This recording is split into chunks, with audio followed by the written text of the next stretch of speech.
Modern exercise asks one question: how hard can you push? It measures progress in soreness, in personal records broken, in the number of times you reach failure. Vedic movement asks an entirely different question: how present can you be while you move? The answer to that question changes everything. It changes what you do, for how long you do it, and most of all, what the movement actually does for you.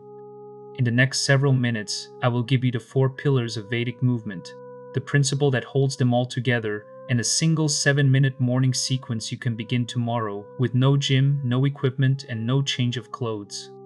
Let us begin with the word itself.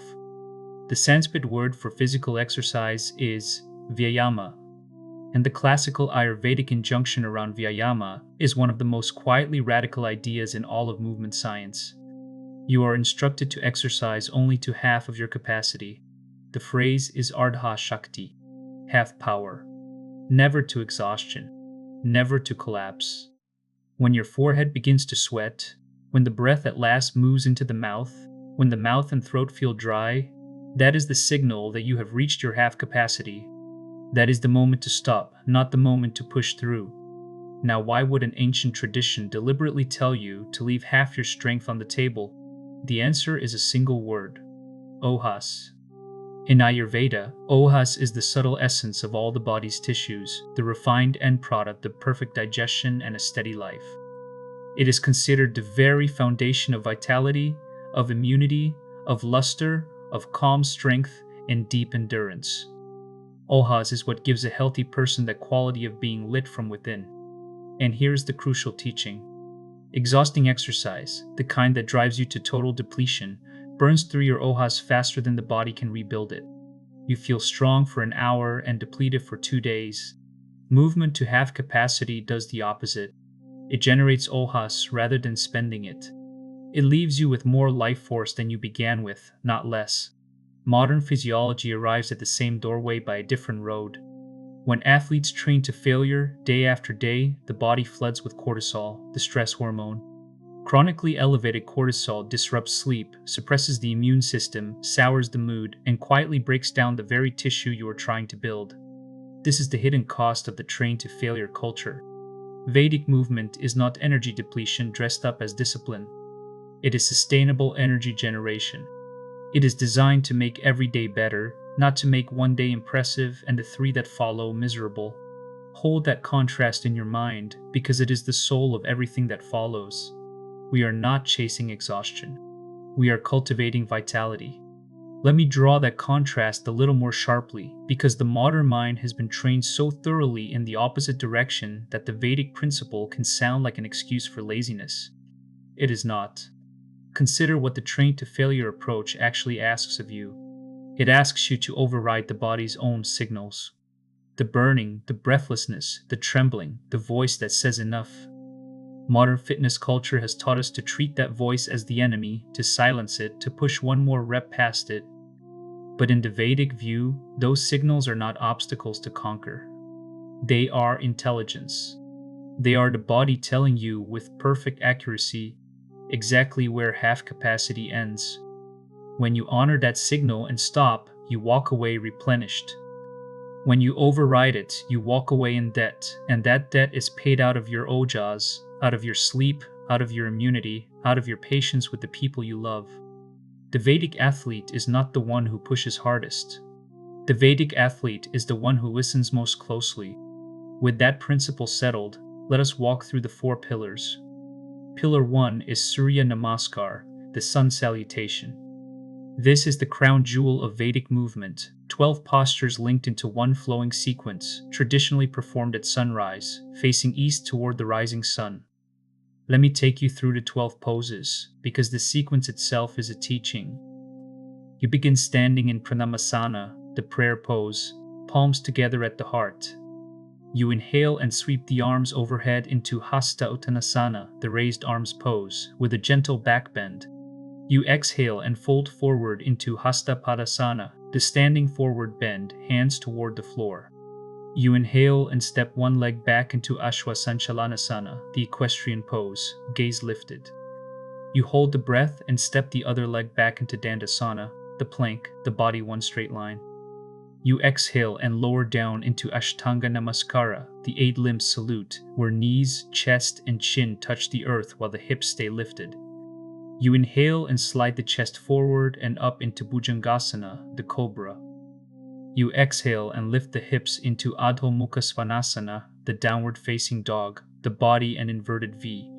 Then you reverse the journey home. Inhale the foot forward into the equestrian pose. Exhale into the forward bend. Inhale the arms overhead. And exhale back to the prayer pose at the heart. 12 poses. 1 complete round. Notice what just happened in that single round. Every posture was married to a breath. You inhale to open and to lengthen. You exhale to fold and to contract. This is the deeper genius of Surya Namaskar. It is not a series of stretches. It is breath made visible, movement and breath woven into one unbroken thread, so that the mind has no room left to wander. This coordination of breath and movement deserves a moment of its own, because it is the principle that separates Vedic movement from ordinary exercise. In the gym, the breath is usually an afterthought, something the body does on its own while the mind counts numbers. In the Vedic tradition, the breath is the conductor and the body is the orchestra. The reason is both practical and profound. On the practical side, leading each movement with the breath protects the body. The inhale naturally lengthens and decompresses the spine before you extend, and the exhale naturally engages the deep core before you fold or contract, so the body is always prepared for what it is about to do.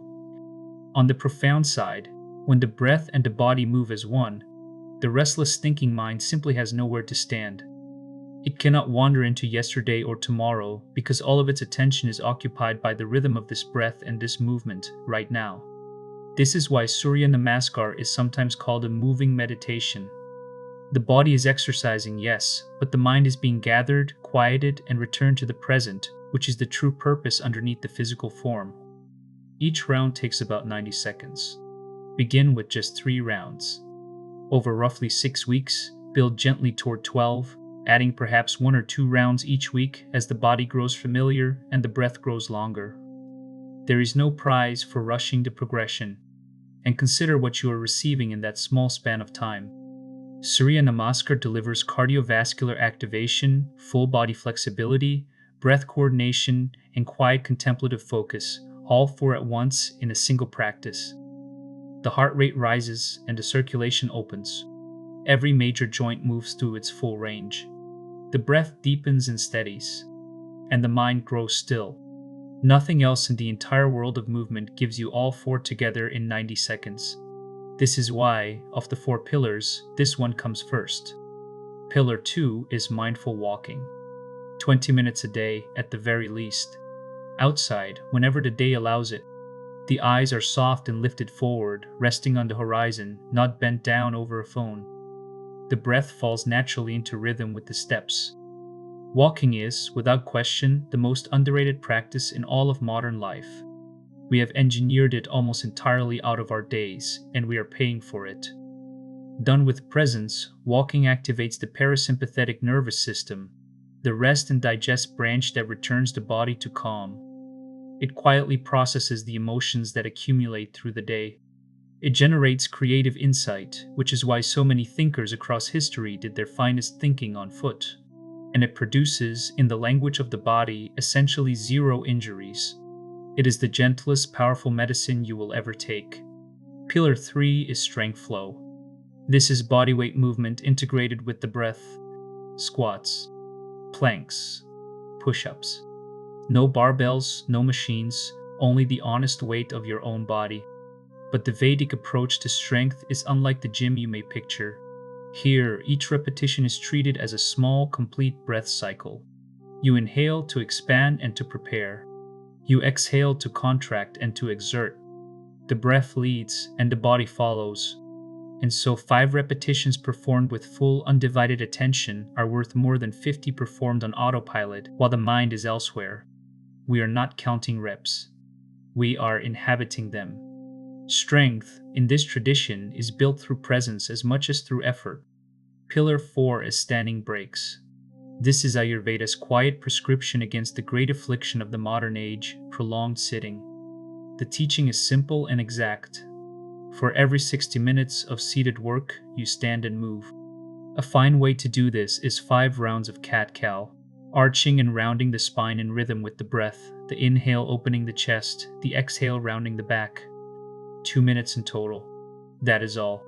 Yet this single small habit, repeated through the day, prevents most of the desk-related back pain that sends so many people to specialists. It keeps the spine supple and the prana circulating. Movement, in the Vedic view, is not an event you schedule once. It is a thread you weave through the whole fabric of the day. Now let me give you the 7-minute morning sequence that gathers these pillars into one practice you can start tomorrow. Begin with 3 rounds of Surya Namaskar, breath and posture moving as one. Then hold a plank for 1 minute, the body a single steady line, breathing evenly. Then 10 bodyweight squats, inhaling to descend, exhaling to rise. Then 2 minutes of mindful walking, even if it is only slow, attentive circles around your own home. And finally, close in Tadasana, the mountain pose. Stand tall and utterly still for 30 seconds, feet rooted, crown lifting, the breath quiet, simply feeling the aliveness that the movement has awakened. That is the entire prescription. 7 minutes. No gym. No equipment. No change of clothes required. And notice how every one of the 4 pillars lives inside it. Surya Namaskar to open the body and the breath. A taste of strength flow in the plank and the squats. A taste of mindful walking. And a closing moment of stillness that prepares the spine for the standing breaks you will weave through the rest of the day. It is the whole philosophy folded into a single small ritual. And here is the promise I want to leave you with, because it is the heart of this whole path. The compounding effect of this small sequence, practiced faithfully across 48 days, is more genuinely transformative than 3-hour-long workouts crammed into a week.